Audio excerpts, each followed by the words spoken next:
"You're the first human who's ever shown me kindness," alien Huntress whispered, and the human engineer gave her shelter. Beginning. The storm howled across the barren plains of Erythro 4. Red dust churned into the sky, blotting out the weak light of its dying sun. Inside a weather-beaten hangar on the colony's outskirts, Elias Marin, a human engineer, bent over the broken hull of a mining crawler. His hands were calloused, his coveralls stained with grease, but his mind worked with practiced precision. Elias had been living in silence for years.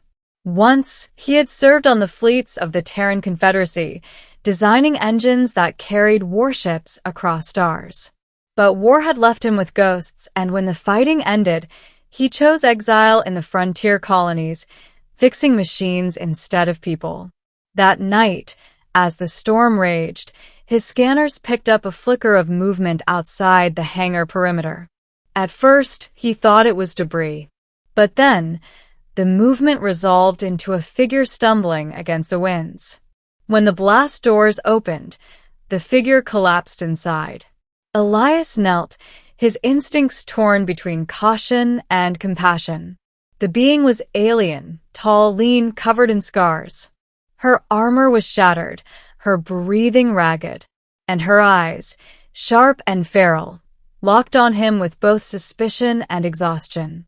She was Kaelin of the Veries, a huntress from a species feared across half the galaxy. The Veries were raiders, known for their merciless hunts and their disdain for weakness. For decades, their name had been synonymous with violence. Elias expected a weapon at his throat. Instead, Kaelin whispered, voice trembling through cracked lips, "You're the first human who's ever shown me kindness." And then she fainted. Middle. Elias worked through the night to keep her alive. He removed her damaged armor, patched the wounds with his medical kit, and repaired her broken breathing mask. Her body bore the marks of countless battles, but it was the burns across her side that nearly ended her. When Kaelin awoke, her instincts flared. She grabbed a wrench from his table and held it like a blade. Elias raised his hands calmly.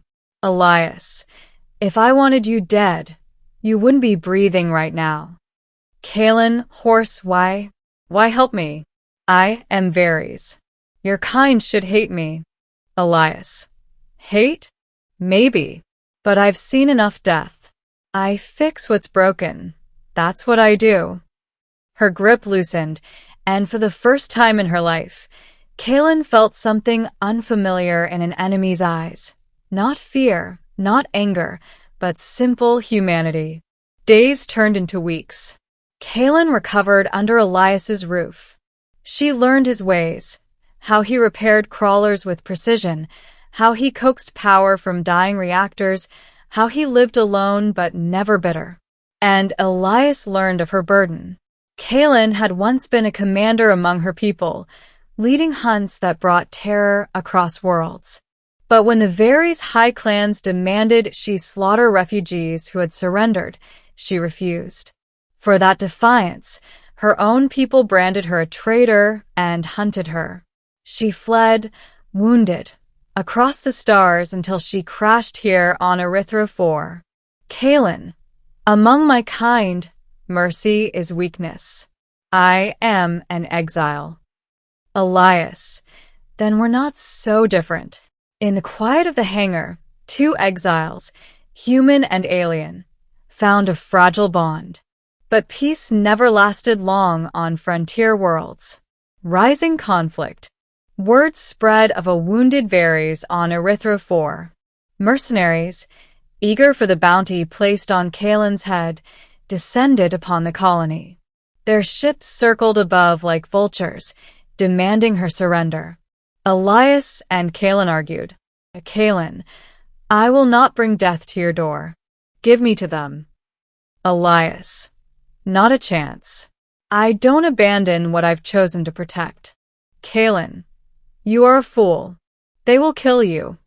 Elias' grim smile, "Then they'll learn I'm a very stubborn fool." Together, they fortified the hangar. Elias turned mining drones into sentries, retrofitted the crawler with makeshift cannons, and rigged the power grid for traps. Kalen, though weakened, trained him in combat tactics. Their bond deepened, not as prey and predator, not as enemies, but as allies who shared the fire of survival. The mercenaries landed at dawn. Climax. The first assault was brutal. Gunfire shredded the hangar walls. Explosions shook the ground. Elias fought beside Kalen, his engineering mind turning every tool into a weapon. Drones buzzed overhead, welding torches spitting fire. Kalen moved with deadly grace, her blade flashing in arcs of silver, every strike precise. But numbers pressed in. Elias was pinned behind a fallen beam when Kalen shielded him, her armor taking the brunt of a plasma blast. Elias, shouting, "Why did you do that?" Kalen, through clenched teeth, "Because you are the first human who has not hurt me." Her words echoed louder than the battle itself. Fueled by desperation, Elias triggered the failsafe he had hidden in the crawler's core. The mining engine roared, its fusion drive overloading. The explosion tore through the mercenaries' ranks, scattering survivors into retreat. The hangar burned, but Elias and Kalen stood alive amid the wreckage. Ending.